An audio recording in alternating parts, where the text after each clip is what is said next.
Swami Muhurmuhu.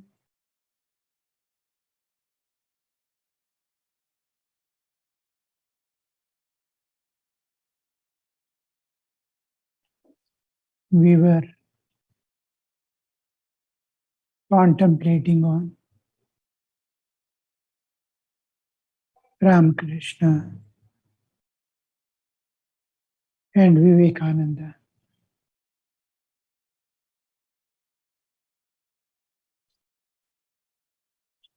How the inner spiritual awakening take place. As they just naturally grow, just like we become awake to the world, they become awake to the God and start moving directly towards God. Even after coming to know the purpose of human life and having known the world is not to be chased, we can't go directly to God. We go round, round, round, here, there. So many things, try to do so many exercises, spiritual practices, this, that, try. But each time we think we have stood up, we have got some strength, we say that we have fallen down again. We don't go directly to God. Repeated falls, repeated diversions. Again, we have to search our path. But they become awake and directly go towards God. Just like they are seeing the goal, the destination, where they have to reach, where they have to touch. For us, even after getting the right understanding, we don't move because the path and the end are still vague to us and invisible to us. As we go, as we proceed, little more, next step is visible. Just like you are driving in a vehicle in a road. You can't see the whole road. You can see maximum half a kilometer or so. It goes round and round and round. As you go next, it will be visible to you. But the whole thing is visible and the road is not curved, it is straight. So they directly move towards the divine, the God. They come to the world only to teach others. They never care for anything of this world. Another expression Sri Ramakrishna is telling, another comment he is doing, they never care for anything of this world. They don't want anything to covet, to preserve, to own, to achieve, nothing. Because what they need is there within them and beyond the universe, pervading the universe. We are interested in small laghu and small things of this world, small possessions, small relationships. And this is how we live. They don't. Their awareness is cosmic.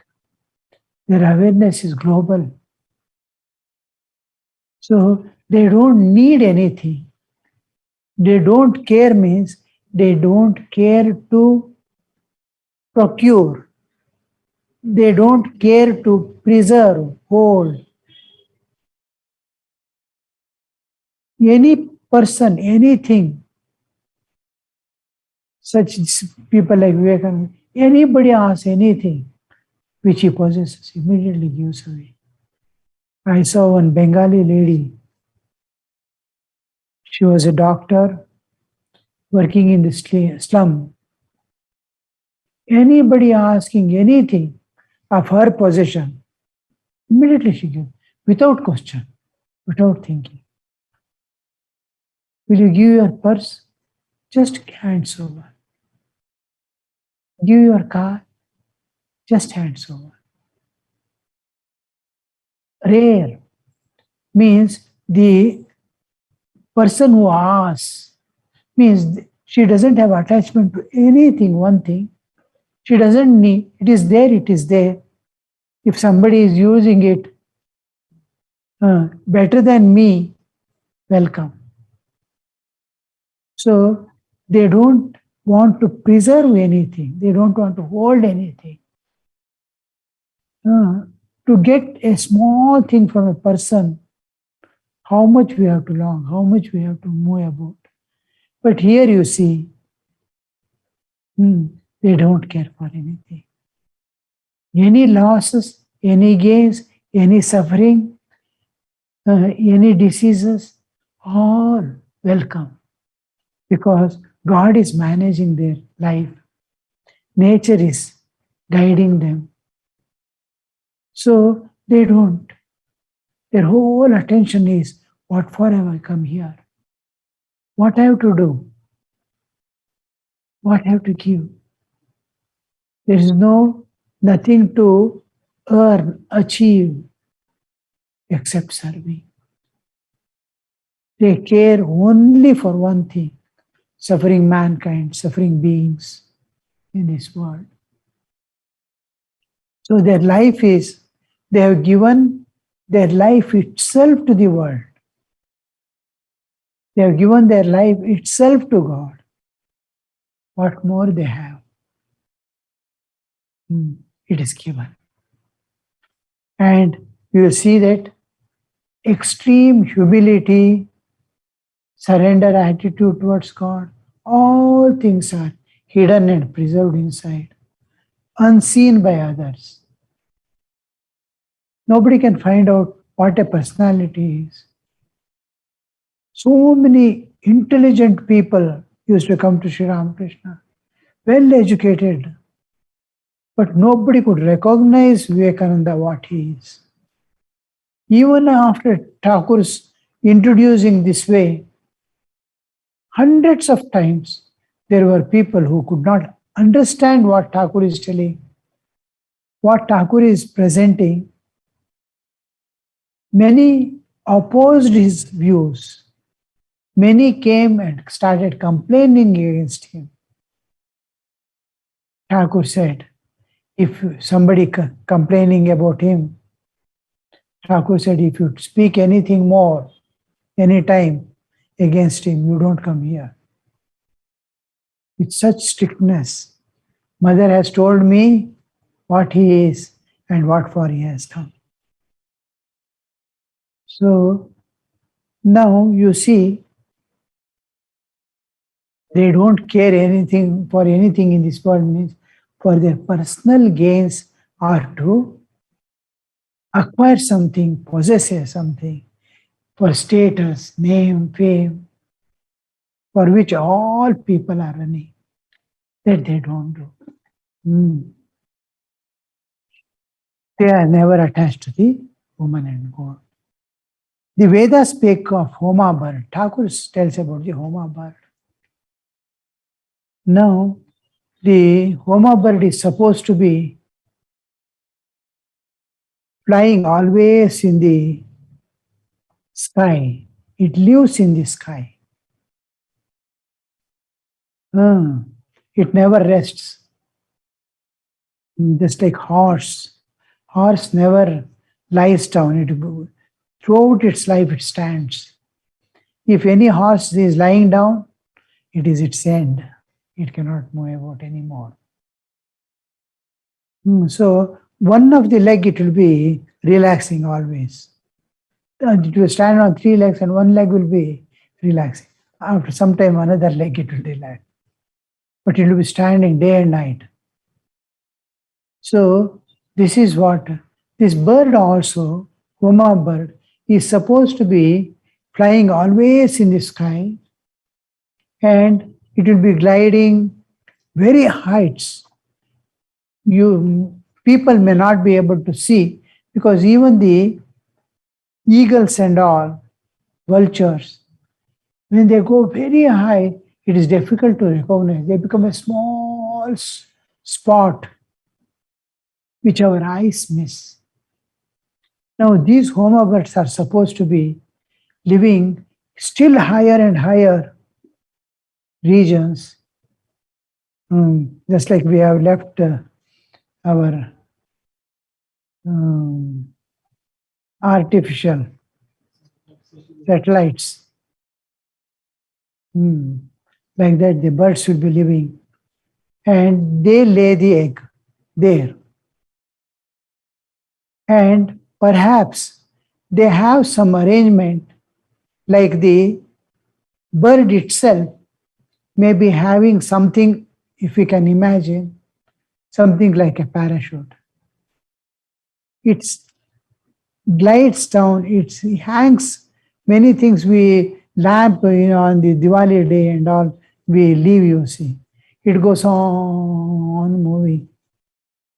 And birds, when the favorable wind comes, they just move their wings, and the bird starts going up.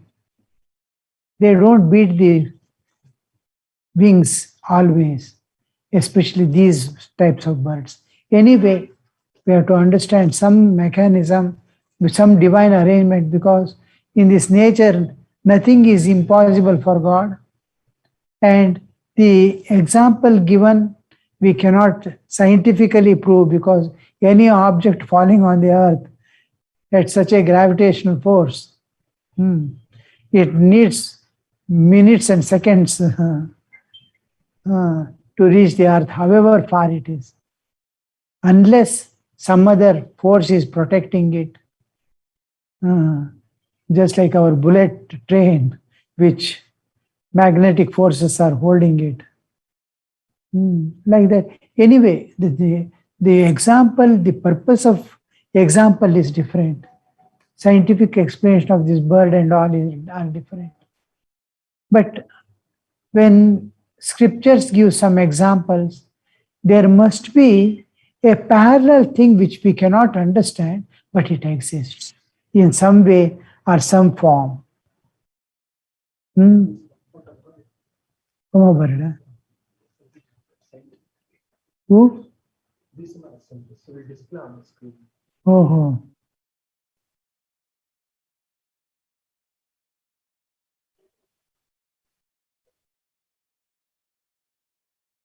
One Balchandra Maharaj has sent a picture. The albatross is a large bird that can go years without landing. They spend their first 6 years of life flying over the ocean without even touching the ground. The picture is given here. It is displayed. So, there is scientific proof also. Many stories we have heard about the migrating birds flying through months over the ocean. So this is the something like that. And the egg which is laid at that height starts falling, and as it falls, it gets hatched. The warmth is sufficient, friction, and it gets hatched. And the bird come out, its wings is ready to fly, and the moment it is going to touch the earth, it thinks, I am going to crash, and I will be becoming pieces now. So it turns up its beak and starts flying back to mother.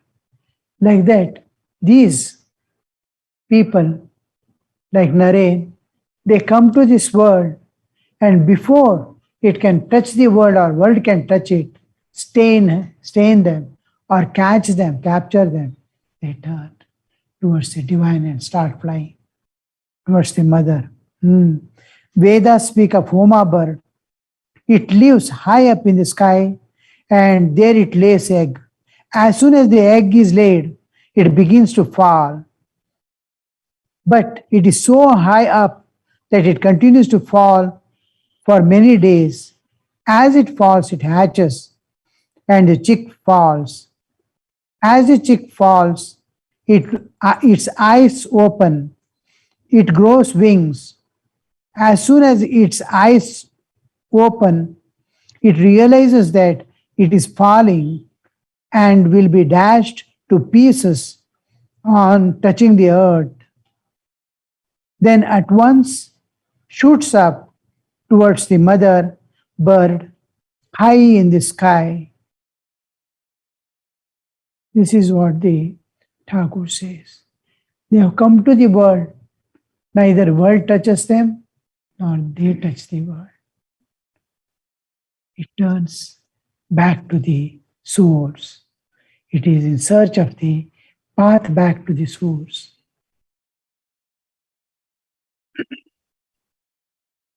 At this point, Narendra left the room. Kedar, Pranakrishna, M and many others remained. At this point, Naren left the room. They are praising Ramakrishna. He is praising God as if God is praising his devotee. Ramakrishna is praising in front of such people who are well established in society, whose name is well known to the people.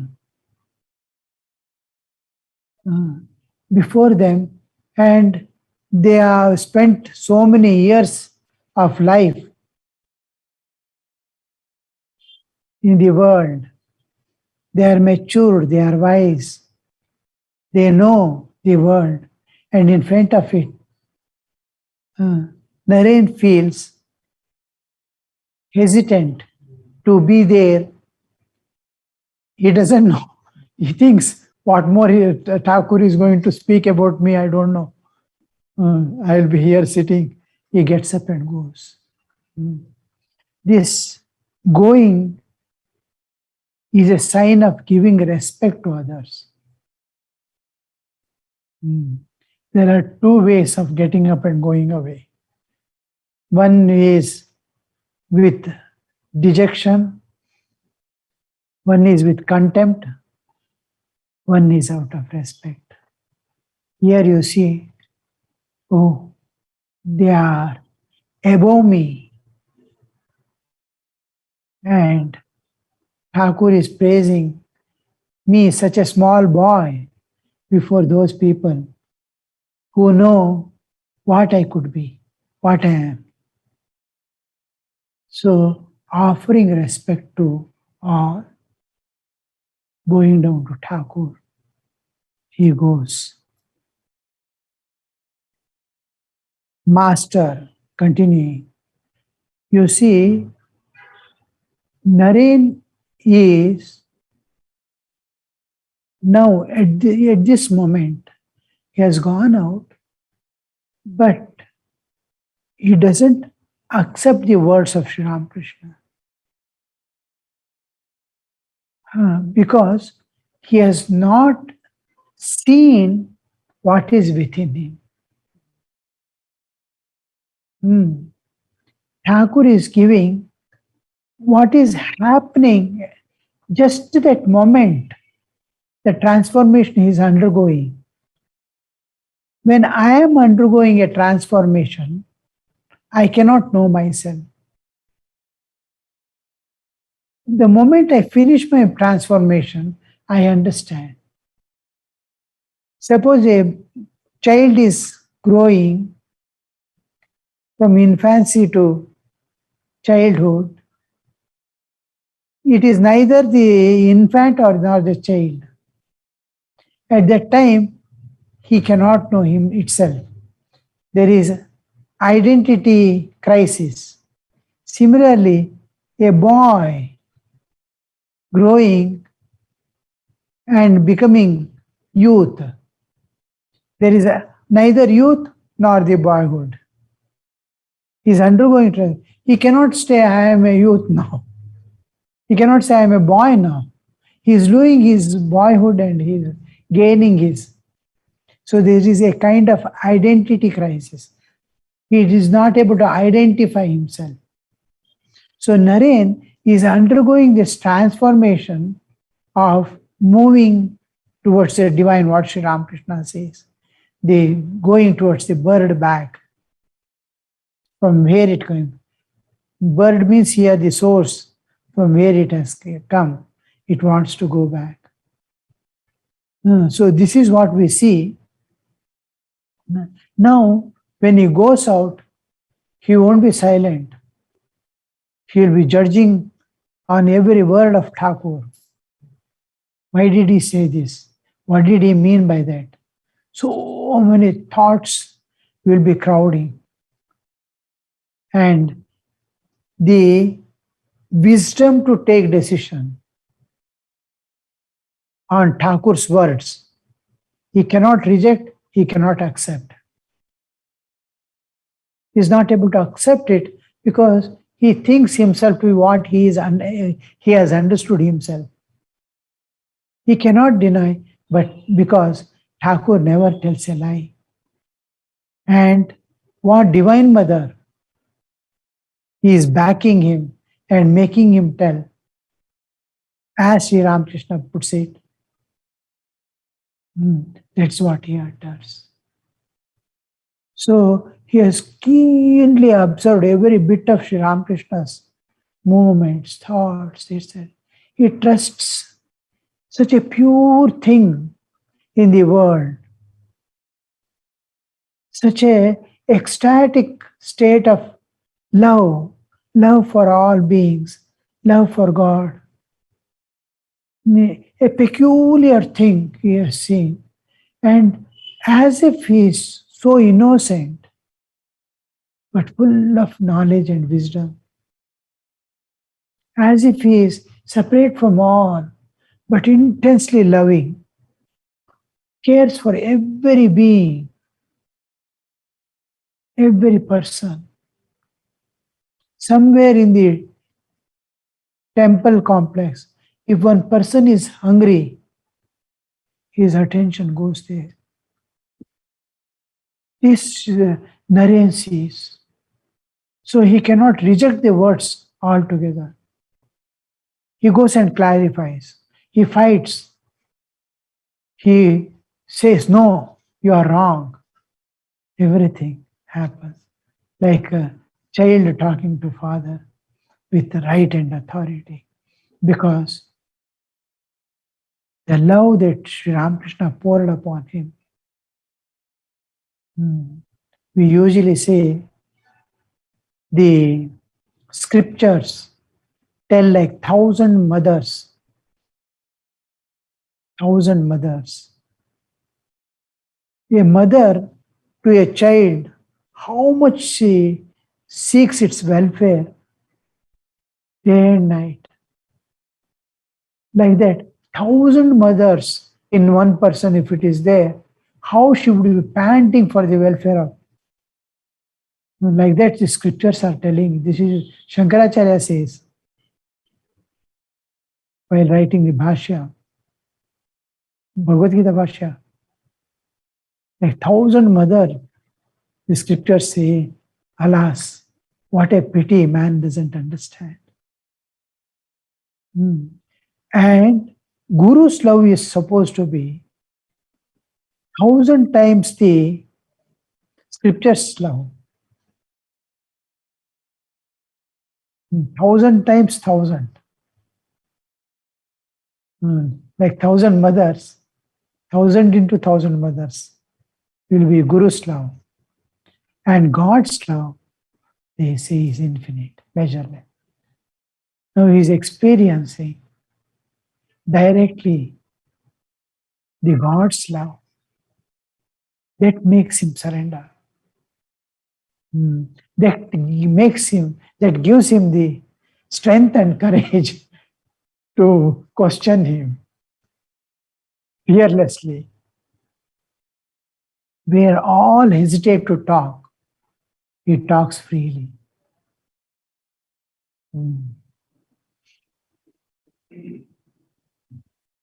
Master, you see, Narendra excels in singing, playing on instruments.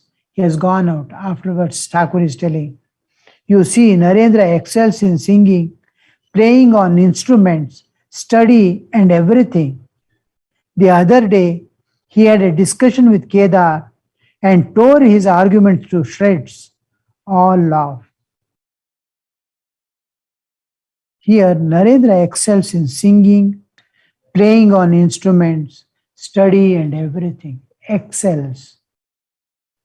Excellence. Human excellence. An important word. Human excellence. The ultimate expression of consciousness is called excellence. I can be excellent through my mind. I can be excellent through my artwork. I can be excellent through my intellectual attainments. In sports, so many fields I can excel. But the human excellence in its topmost state, ultimate peak of human excellence, is the consciousness, manifestation of consciousness, manifestation of divinity, is divine within. The manifestation of divinity, as the divine starts manifesting, the various excellences start coming out. Here, the singing, playing on instruments, all these are creative urge in human. One of the creative urges. If it is not given higher turn, it takes lower channels for its fulfillment. So here the Thakur is introducing what should be a person. When does the divinity starts manifesting?